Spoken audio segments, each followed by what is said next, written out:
हे दोस्तों, आज मैं आपको बताऊंगा एक की रीजन क्यों कुछ ही लोग बहुत अमीर बन पाते हैं और क्यों ज्यादातर लोग गरीब या फिर मिडिल क्लास रह जाते हैं। रॉबर्ट नाम का एक लड़का था जिसके दो बाप थे। अब आप कुछ गलत मत समझिए, पहला उसका खुद का था पर दूसरा उसके दोस्त का बाप था जिसे वो अपना मुंह बोला बाप मानता था। पहले वाले ने पीएचडी की थी पर दूसरे ने कभी 8th भी पास नहीं की थी। दोनों बहुत ही स्मार्ट और हार्डवर्किंग थे पर दोनों की सोच बहुत ही अलग थी और दोनों रॉबर्ट को अलग अलग बातें सिखाते थे। पहला बाप बोलता था कि पैसा सारे फसाद की जड़ है, पर दूसरा बोलता था कि पैसा ना होना सारे फसाद की जड़ है। पहला रॉबर्ट को हमेशा महंगी चीजों के बारे में सोचने से मना करता था और कहता था कि वो हमारी हैसियत के बाहर है। दूसरा उसे कहता था कि वो सोचे और अलग अलग रास्ते ढूंढे जिससे वो सारी महंगी चीजें खरीद सके। ये करने से उसका दिमाग तेज होगा और नए आइडियाज भी मिलेंगे।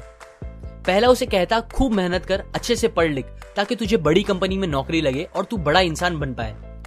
दूसरा कहता था तू खूब पढ़ मेहनत कर पर खुद की कंपनी खोल ताकि तू खूब सारी नौकरियां लोगों को दे पाए।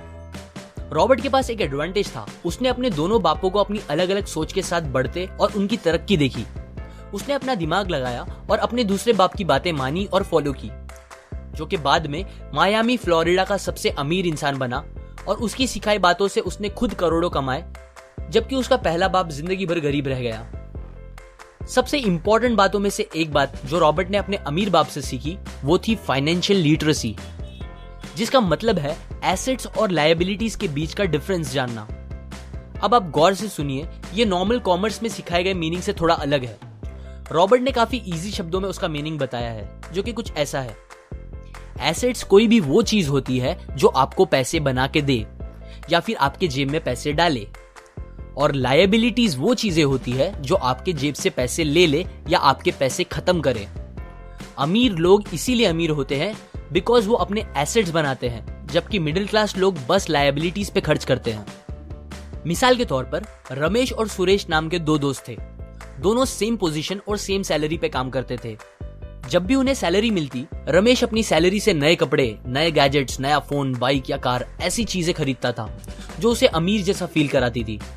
पर वो ये नहीं समझता था कि ये सारी चीजें लायबिलिटीज है जो उसके पैसे उससे ले रही है, ना कि बस जब वो उन्हें खरीदता है तब, बल्कि आगे भी मेंटेनेंस वगैरह के लिए, जिसकी वैल्यू वक्त के साथ कम हो जाएगी और ना ही वो उससे आगे कुछ पैसों का प्रॉफिट देगी। बट सुरेश ऐसा नहीं था। वो ये सारी चीजें नहीं खरीदता था जब तक कि उसके लिए बहुत जरूरी ना हो वो चीज खरीदना। वो पैसे जमा करता था और एसेट्स पे खर्च करता था, जैसे कि स्टॉक्स, बॉन्ड्स, रियल एस्टेट, अपनी खुद की स्किल्स बढ़ाने के लिए या कुछ सीखने के लिए जो उसे आगे और पैसे बना के दे। 2 साल बाद सुरेश करोड़पति बन गया, जबकि रमेश वैसे का वैसा अपनी कम सैलरी को कोसता रह गया और कहता था कम सैलरी उसके मिडिल क्लास होने का रीजन है।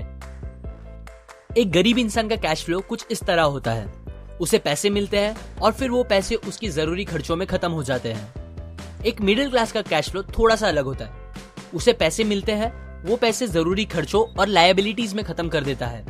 इसीलिए मिडिल क्लास और गरीब में ज्यादा फर्क नहीं है। मोस्टली मिडिल क्लास लोगों को लगता है उनका घर उनका एसेट है, पर ऐसा नहीं है। आपका घर आपको पैसे बना के नहीं देता अनलेस आप उसको भाड़े पे दो, जबकि अमीर लोगों का कैश फ्लो ऐसा होता है। उन्हें पैसे मिलते हैं, वो उस पैसों से अपने एसेट्स बनाते हैं पहले और फिर उससे बने पैसों से खर्चा करते हैं। इसीलिए वो अमीर होते जाते हैं क्योंकि उनके इनकम के सोर्स बढ़ते जाते हैं। अगर आपको अमीर बनना है तो ये बात याद रखिए अच्छे से। इस बात से फर्क नहीं पड़ता कि आप कितना कमा रहे हैं, बल्कि आप उन पैसों को कैसे और कहां खर्च कर रहे हैं, ये इंपॉर्टेंट है। आपको कंज्यूमर की सोच से बाहर आकर इन्वेस्टर की सोच अपनानी पड़ेगी।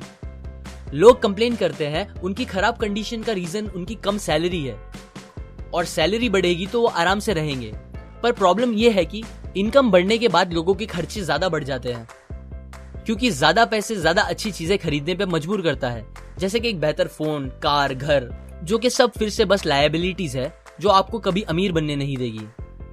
ये बातें मैंने रॉबर्ट कियोसाकी की book rich dad poor dad से पढ़ी है, जो वो पहली बुक थी जिसने मेरी सोच चेंज की और बेहतर बनाई। अगर आपको ये बातें अच्छी लगी तो लाइक करें, अपने व्यूज कमेंट करें और फाइनली सब्सक्राइब करें। मैं आपको ऐसी काम की बातें जो मैंने दुनिया के कुछ सबसे समझदार लोगों से सीखी है शेयर करूंगा, जो आपको सक्सेसफुल बनने में मदद करेगी। और आखिर में थैंक्स फॉर वॉचिंग।